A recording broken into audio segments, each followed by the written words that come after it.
Dans un monde normal, quand on regarde un film, on suit les acteurs. Ouais. Voilà. Mais lui, il ne fait pas comme nous, figurez-vous. Ce qu'il regarde, c'est le ficus en arrière-plan. Bonjour, Philippe Et qui fait toute Collignon. la scène, et qui fait toute la scène. Bonjour les amis, effectivement, les plantes font leur cinéma ce matin. C'est déjà l'excellent titre d'un bel ouvrage qui nous raconte les plantes oubliées du grand écran international. Par exemple, quelle plante perfide a envoyé le héros d'Into the Wild dans les nuages? Ou alors, les espèces végétales de phosphorescence du film Avatar sont-elles réelles ou juste un délire de James Cameron? Vous le saurez en lisant ce livre. En tout cas, ce qui passionne... Je croyais que vous alliez nous le dire. Ah non, vous le saurez pas dans Télématin. Non, je tease là. Alors, ce qui passionne certains jardiniers ce matin, comme le cas d'Adrien Saint. Regardez, c'est notre Indiana Jones du jour, qui, à travers son studio plantes, a décidé de collectionner et des spécimens rares et des végétaux stars qui ont brillé sous les feux des projecteurs hollywoodiens. D'accord. Et donc, du coup, qu'est-ce qu'on y trouve? Eh bien, par exemple, vous avez l'aglaonema, cette plante que l'on trouve aujourd'hui en jardinerie. Eh bien, ça a été la plante fétiche du film Léon avec Jean Reno. Elle la porte tout le temps. Et oui, exactement.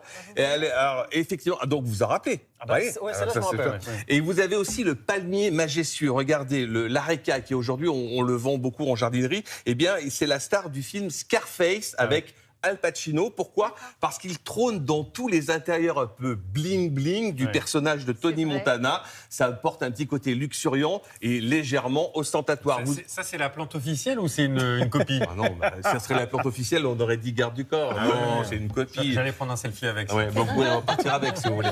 Et puis vous avez la plante carnivore dans La Petite Boutique des Horreurs, un film culte en 1986. C'est une star un peu gourmande qui nous prouve que même si on a la main verte, on peut y laisser un bras. Et puis vous avez le Monstera deliciosa. Alors ça, c'est une plante qu'on s'arrache aujourd'hui en jardinerie et sur les réseaux sociaux. On peut même parfois un peu la voler, c'est dommage. En tout cas, on le retrouve dans le film Call Me By Your Name, tourné en 2000, sorti en 2017. Donc ça, les scènes se tournent en Italie, ce qui donne un petit côté luxuriant, un peu tropical et légèrement caliente.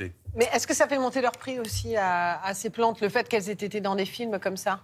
Pas vraiment, mais en tout cas, ça permet à des collectionneurs de vouloir les posséder chez soi et d'avoir des plantes que les voisins, forcément, n'ont pas. Mais la plante, par exemple, si vous vous rappelez du film, vous savez, Kill Bill, s'il n'y avait pas les bons bouts, les scènes, elles ne seraient pas extraordinaires. Ça plante le décor et souvent, maintenant, vous allez voir un film. Maintenant, quand vous allez voir un film...